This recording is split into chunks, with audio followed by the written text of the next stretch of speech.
Hello guys, welcome. Collective reading tayo ngayon. So, para to sa mga no contact situation na nakikibalita sa kanilang mga person. So, tanong natin ngayon may pagsisisi ba siya sa pagkawala mo? Okay. So, tingnan natin ngayon may pagsisisi ba siya nung nawala ka sa buhay niya? Give me the message.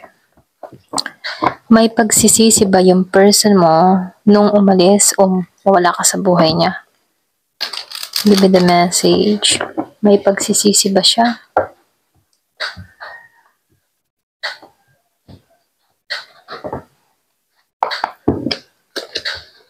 Ooh. Excuse me.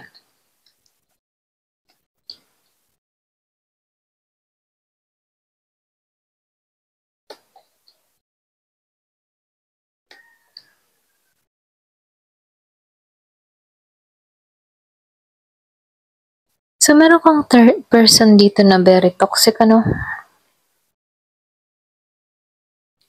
Nakikitaan ko dito.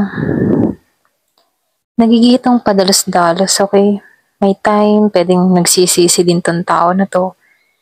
Dahil dito, gusto ko niya dito sa Ten of Pentacles.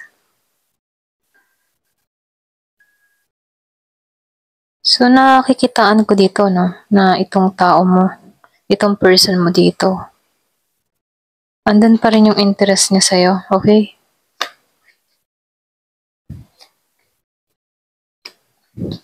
Meron ako nakikita dito na Gemini, Libra, Aquarius, merong Capricorn,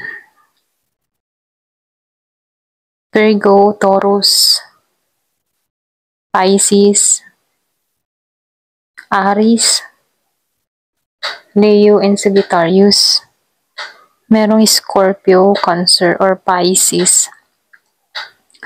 Very controlling tong person mo, okay? May time nagsisisi tong tao na to, may time hindi rin, meron tong ugali na mas nangingibabaw sa kanya yung ego niya, okay? Kasi very controlling tong taong ito. Pero nakikitaan ko dito, meron tong gustong gawin. Yung iba sa inyo, nakikitaan ko dito, meron patungo, merong pwedeng kumausap or pwedeng mag-message sa'yo. Nag-iisip-isip na tong taong ito dito. Ikaw dito, masyado ka ng marami kang natutunan na sa taong ito. Marami ka ng mga natuklasan dito. Pwedeng yung iba sa inyo, humahanap ka pa nga ng hustisya sa mga nangyari sa inyong dalawa. Kaya lang dito, yung iba sa inyo, meron ka lang person dito na may pagka-obsess, okay? Yung bang tipo na kahit ayaw mo, kaya kanyang kunin, gagawa siya at gagawa ng paraan para makuha kanya. Ganon. Lalo-lalo na halimbawa, nagkita kayo personally, hindi to papayag na hindi ka maangkin. Kahit harasin ka, ganon.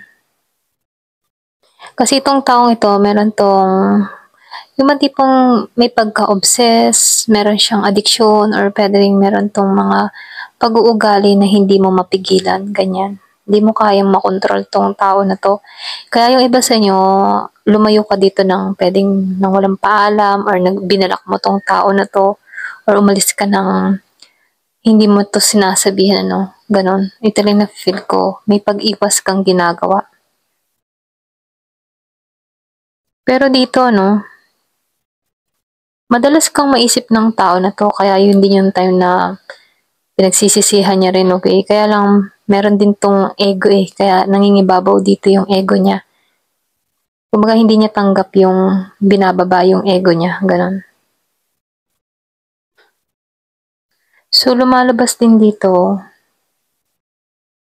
meron kang person dito na meron siyang mga pinagkakaabalan meron tong mga pinag-iipunan. Meron tong mga gustong gawin or pwede rin meron tong, kumbaga busy siya dito. Ito rin nakikita ko, meron tong mga pinagkakaabalahan or meron tong pinaghahandaan, ganon. Pero masaya tong tao na to sa'yo ha, ito lang yung nakikita ko dito. Pagdating sa'yo, nagkakaroon siya ng sigla, okay? So, lumalabas dito, ikaw yung tipo ng tao na energetic. Kumbaga, nagbibigay ka ng ingay sa mundo niya, ganon, okay? Kaya dito, no, namimiss ka pa rin ng tao na to, okay? Meron akong nakikitang Year of the Pig na Scorpio, Cancer, or Pisces. Madalas kang maalala ng tao na to, okay? Andun pa rin yung miss. Hindi niya naman pinagsisihan na nawala ka kasi alam niya dito na isa ka naging magandang parte ng buhay niya at tinitreasure ito ng taong ito. Kaya lang dito meron siyang mga addiction. Ayan. May time na saradong isipan ng tao na to. Hindi kasi siya relihiyoso or pwedeng sabihin iba yung paniniwala niya sa isa't isa. So, nafe-feel ko dito, no, yung iba sa inyo, meron ka ditong kadiling na malakas yung karisma, malakas yung appeal. Kaya, hindi rin to masyadong nagsisisi kasi alam ng tao na to na madali siyang makakuha ng kapalit mo. Okay? Kasi dito, no, maraming nagkaka-interest din dito sa person mo. Pwedeng malakas yung appeal or malakas yung datingan. Kaya dito, yung iba sa inyo, kapag ikaw yung lumayo, hindi na rin to masyadong naghahabol, hinahayaan ka niya kasi maraming pumupukaw sa atensyon ng tao na to. Ganyan. Meron nung nakitang Aries, Leo, or Sagittarius. So, nakikitaan ko dito, no, itong taong ito, wala siyang lakas ng loob sa'yo sa bagong simula. Pwedeng meron tong mga nagawang pagkakamali o atraso. So, nakikitaan ka ng tao na to na balanse ka na eh, okay ka na eh. Kaya ayaw niyang buluhin yung mundo mo. Ganon. Kasi itong tao na to, ayaw din naman niya magpatali pa rito. Ito rin nakikita ko, para bang na-enjoy niya yung pagkabinata niya or pagkadalaga niya sa panahon ngayon. Ano. Masyado niyang ini-enjoy kasi maraming nakakapukaw ng attention sa kanya rito. Maraming nagkakaroon ng interest, ganyan. Maraming nagkakagusto, ganyan.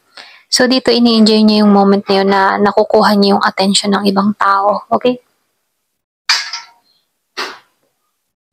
So, tingnan pa natin dito, no?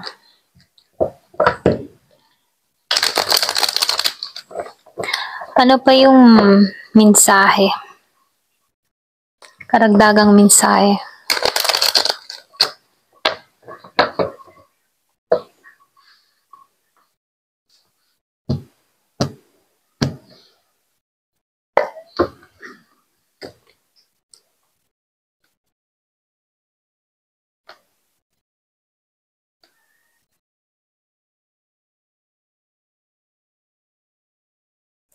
So, dito, no, yung parating dito, may paggising. Ayan. Pwedeng katukin din to. Kasi dito, masyado niyang ini-enjoy yung kanyang moment, okay, sa pagiging dalaga or binata. Ini-enjoy niya yun. Hindi pa to masyadong nagmamature dito. Wala pa siya sa maturity or sa paglago na yung bang tipo na hindi niya pa na naiisip yung matahimik sa buhay. I mean, ano, yung bang tipo na magseryoso, okay? Hindi pa niya naiisip yun. Pero ganun pa man, yung dumarating dito, may paggising, kailangan ng pagbabago. Kailangan niyang talikuran o talikdan yung mga gawain ganito. Kumbaga, hindi habang panon, bata. Okay, so nakikitaan ko dito, darating din yung time na makakapag-isip-isip tong tao na to. So dito, lumalabas dito, no? Yung iba sa inyo na paglampasan mo na to eh. Kung nalampasan mo na to, pwedeng nagkakaroon ka ng pagbabago. Kahit maraming mga pagsubok ang kinakaharap dito, nakatuon ka pa rin sa pagbabago. Okay, so yung iba sa inyo, merong mga transformation na nangyayari, ganyan. Kumbaga wala ka namang choices. Kumbaga wala ka namang choices, wala kang pinagpipilian. Basta pwedeng iba sa inyo, pinili mo na lang yung sarili mo, okay? Kaya dito, no, kaya pinili mo na yung sarili mo. Kasi nakikita ko dito, masyado ka ng pagod. Pwedeng pagod ka na sa kakaisip sa taong ito or pagod ka na sa mga stress na nararanasan mo sa taong ito. Kaya yung iba sa inyo, mas pinili mo na lang mag-let go. So, lumalabas din dito, no? Yung iba sa inyo, meron kang pinuput na boundary or pwedeng sabihin na binibigyan mo ng secure yung sarili mo, okay?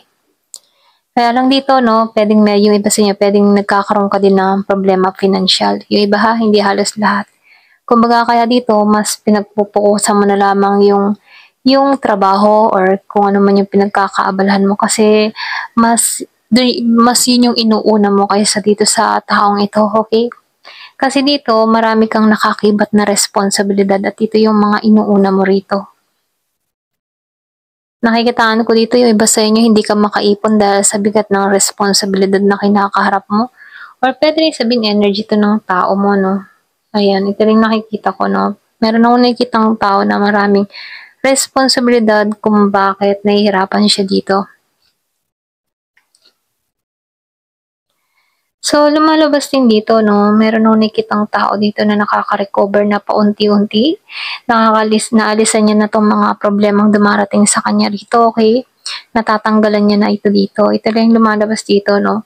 So, dito, nakikitaan ko rin dito, naghihintay lang to ng timing sa paglago niya. Yung iba sa inyo, pwedeng ikaw, mas priority mo yung sarili mong paglago. So, nakikitaan ko dito, mas inuuna mo ito, okay? Para sa ikabubuti mo. Ayan, ito rin nafe-feel ko, no? Kasi dito, yung iba sa inyo, unti-unti ka nang nakakatulog, unti-unti ka nang nakaka-recover dito. Inaalisan mo na yung mga mabibigat na nararanasan mo before. Ito rin nafe-feel ko sa'yo. So, dito, no, nakikitaan ko dito, nagkakaroon ka muli ng motivation yung iba sa inyo. Kumbaga, nakatuon ka sa sarili mong paglago, nakatuon ka sa trabaho mo, mas pina-priority mo yung ikabubuti mo dito, no? So, nakikita ko rin dito, aktibo ka or energetic ang tao.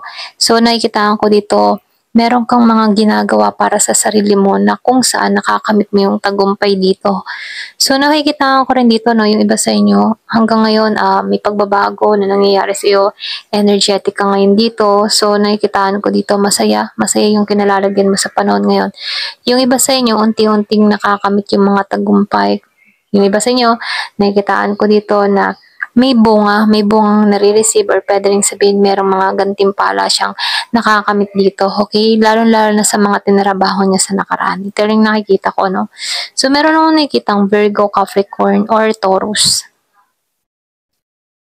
So, tingnan pa natin dito, no, kung ano pa yung sasabihin sa'yo. Give me the message. So, merong cases. Yung iba sa inyo, nakikitaan ko dito, no? Pwedeng meron kang bago. Or pwedeng merong bagong nagkaka-interest sa'yo. Yung iba ha, hindi halos lahat. Nakikitaan ko din dito, meron ditong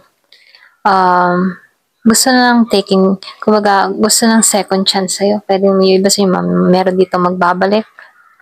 Hanggang ngayon, nag-stock to. Ito lang nakikita ko, no? Nag-iisip to ng strategy. Nakikita ko dito, may nakapokus sa'yo. Wala kang idea, pero nakapokus pa rin. Yung iba sa'yo, ex, merong nakatingin, nakasubaybay, nakapokus sa'yo kung ano yung pinagkakaabalahan mo. Nasasaktan siya dito.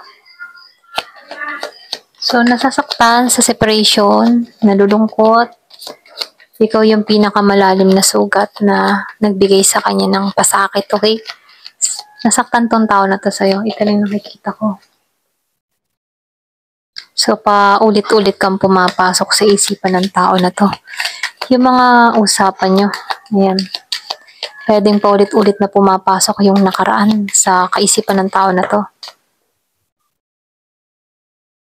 Meron tukso. Kasi yung person mo dito, merong addiction eh. Pwedeng habulin, pero nakikitaan ko dito, darating yung point na matatauhan to. May pagkising eh. Pwedeng hindi niya pa nakikita yon dahil busy pa siya sa kanyang mga pinagkakalibangan, pero darating at darating yung point na matatauhan to. So, meron ditong engage. Pwedeng yung iba sa inyo, merong parating na bago. So, nakikitaan ko dito, no, welcoming love. Kumbaga sinasabihan ko dito, i-welcome mo yung pag-ibig, huwag mong hayaan yung sarili mo na malugmok sa nakaraan, ganyan. So, tinuturuan ka dito na magmahal ka pa rin. Yan, magmahal ka pa rin. Merong breakup separation na nangyari, merong inabando na. Ayan. So, sinasabihan ko dito, stop the pattern, ano. Huwag mo nang ulitin yung mga masasakit na nangyari sa nakaraan. So, meron mga natuklasan dito. Ito lang nakikita ko. So, ito na yung time para sa pagbabago. Merong magme-message dun sa iba. Merong magte-text, magko-call sa'yo. Pwedeng merong pass at pwede rin bago, okay, na magpaparamdam sa'yo. So, meron ako nakikitang interesado kang makausap, ganyan. So, meron talagang separation na nangyari. Pwedeng ex mo, interesado kang kausapin. So, ngayon hindi siya sigurado sa future niya kasi wala ka na dito. Naghihintay ng oras, panahon, timing, okay, kung kailan siya kikilos dito. Yung iba naman sa inyo, andito ka sa period na meron kang mga tinatapos sa connection na to, okay? Ayan, hanggang dito na lamang po. Thank you for watching. Love and peace.